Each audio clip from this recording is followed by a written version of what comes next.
ఇవాళ స్టోరీ వచ్చేసి the monkey Kings revenge. Monkey Kings revenge గురించి స్టోరీ. మెనీ ఇయర్స్ ఎగో అంటే మనకి తెలుసు కదా! ఏదైనా ఒక స్టోరీ చదివేటప్పుడు లేదా చెప్పేటప్పుడు ఎలా చెప్తామంటే అనగనగా, ఒకానొకప్పుడు ఇలా చెప్తాం. అదే విధంగా ఇంగ్లీష్‌లో అనుకోండి long ago, once upon a time అలాగా మెనీ ఇయర్స్ ఎగో అంటే చాలా సంవత్సరాల క్రితం అని అర్థం.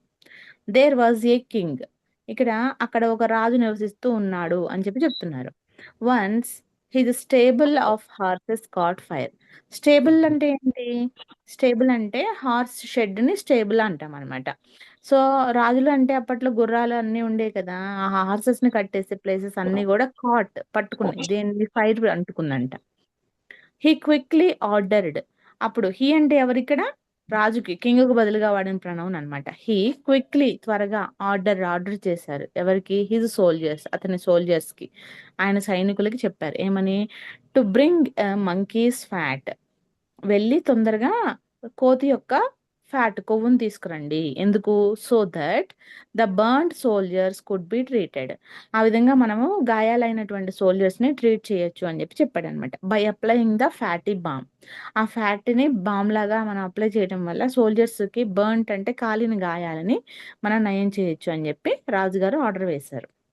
When the king of monkeys heard this. ఎప్పుడైతే ఈ రాజుగారి ఒక మాటని ఆ మంకీస్ కింగ్ విన్నాడో హీ వాస్ ఫ్యూరియస్. అతనికి ఏం చేయాలో అర్థం అవ్వలేదన్నమాట. ఫ్యూరియస్ అయిపోయాడు. And went to meet a giant. అతను వెళ్లి ఒక జెయింట్‌ని కలిసాడు ఎట్ ద లేక్. అతను ఎక్కడున్నాడు ఆ జెయింట్? జెయింట్ అంటే ఒక రాక్షసుడు లాంటి పర్సనాలిటీని జెయింట్ పర్సనాలిటీ అంటామనమాట. సో, ఆ జెయింట్‌ని వెళ్లి కలిసాడు. అతను లేక్‌లో నివసిస్తూ ఉండేవాడు. He had often seen foot prints going towards the lake but not returning. అతనెప్పుడు కూడా ఫుట్ ప్రింట్స్ చూస్తూ ఉన్నాడంట. లేక్ లోపలికి వెళ్ళటం మాత్రమే. మళ్ళీ తిరిగి రావడాన్ని చూడలేదంట. So, he knew a giant lived there. అలా ఆ మంకీకి అర్థమైంది. ఏమని అంటే అక్కడ ఒక జెయింట్ నివసిస్తూ ఉన్నాడు అని చెప్పేసి. The giant met him and asked him what he wanted. అప్పుడు ఆ జెయింట్ వచ్చి ఆ మంకీని కలిసాడు. కలిసి అడిగాడంట నీకేం కావాలి అని. The monkey king told of his plan. అప్పుడు ఆ కోతి రాజు మంకీ కింగ్ ఏం చేసింది? అతని యొక్క ప్లాన్ చెప్పింది. ఆఫ్టర్ దట్ దాని తర్వాత the monkey king vent to meet the king. ఆ కోతి రాజు ఎళ్లి ఆ రాజుని కలిసింది. అండ్ టోల్డ్ హిమ్ చెప్పింది. ఏమని?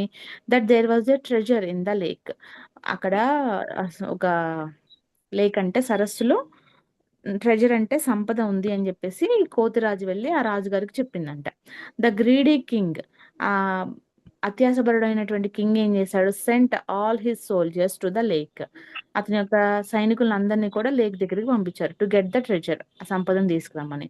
The giant captured the soldiers. ఆ జెయింట్ ఆ సోల్జర్స్ అందరిని పట్టేసుకుంది. Then only after the king promised never to hurt the monkeys. The soldiers were set free by the giant.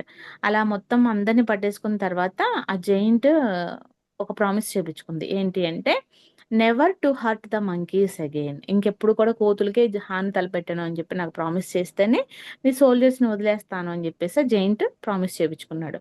అప్పుడు మాత్రమే వదులుతాను అని. సో, ఆ తర్వాత the soldiers were set free by the giant. అలా చెప్పిన తర్వాత ఒప్పుకున్నాడన్నమాట రాజుగారు. కోతులనేమి చంపను అని జెప్పేసి. అప్పుడు ఆ జెయింట్ సోల్జర్స్‌ని వదిలేసాడు. మోరల్ ఏంటి అంటే never to be cruel to animals. ఎప్పుడు కూడా జంతువుల్ని మనము హింసించకూడదు అని చెప్తున్నారు. ఇదండి స్టోరీ.